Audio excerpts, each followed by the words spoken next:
need to remember not to slouch and to breathe in the entire time. I'm with you on that. I'm tucking in a sweater. Who tucks in a sweater?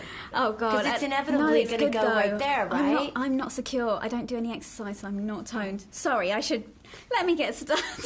Well, if that's you should be slacking off. Good for you.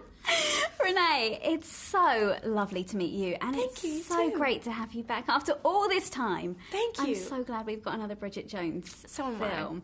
I found Bridget far more relatable to me this time round than I did when I watched the films all those years ago, because I'm more in that kind of place where Bridget is. Did you kind of feel that as well? Like she's in a more... The audience who would have watched her all those years ago are kind of have grown up with her and would know these kind of things as well that she's been through? I think that's what's so kind of interesting about this. I love the idea that we're revisiting characters that we met over a decade ago. I love it, and I love that some of the sort of subtext in the story told through the experiences of Bridget are part of the conversation that Helen Fielding started in the 90s.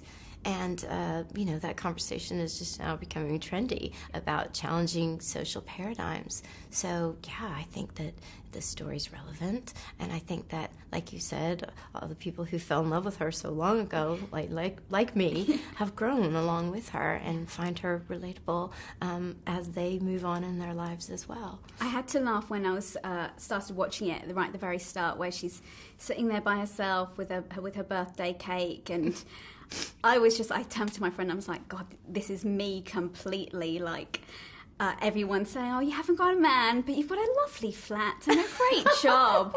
I was just like, have you been in that place yourself? Because I was just like, God, that is just me all over. Oh, sure, but so many of us have, and that's what we love about her. We love the honesty of this character. She's not trying to, make her life seem perfect. She's embracing that it's unconventional.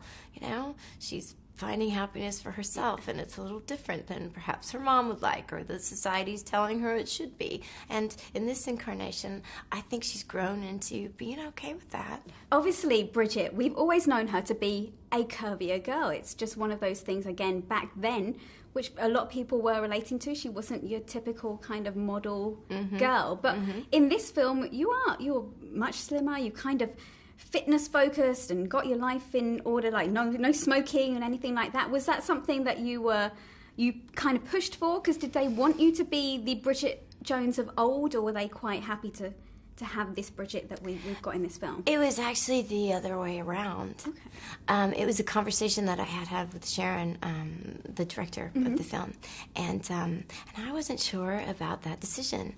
I didn't think that should be something that changed about her, because in my opinion, she never had a weight problem. She just thought that she did. And like a lot of us, we have, this thing about ourselves that we fixate on that nobody else ever notices. They don't know what you're talking about.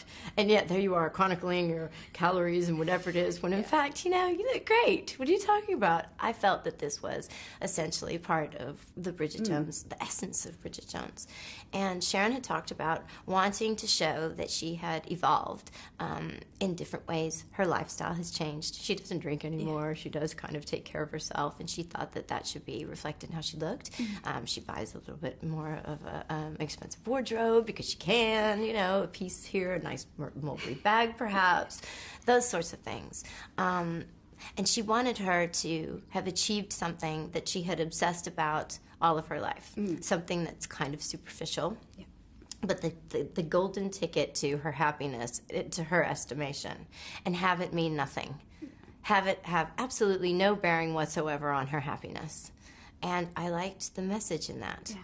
I liked that despite her achieving this thing that is supposed to mean so much, her life is still really messy in a lot of ways. Then I thought, okay, all right, I think I'm okay with that. But considering it's not the main focus of this film, are you tired of the scrutiny that you always get that comes with it regardless? Like, people always end up talking about before how great you were at losing weight and stuff, and it's just like, that's not the focus of this film. Are you tired of people always bringing it up as such, like it being a thing? Well, excuse me, not for me as an actor, as a person, so much as I notice it in terms of the effect that it has on the conversation that we have as a society. It'd be really great if we could shift the conversation from beauty to contribution. Like, do you know what I mean? Yeah, absolutely, absolutely.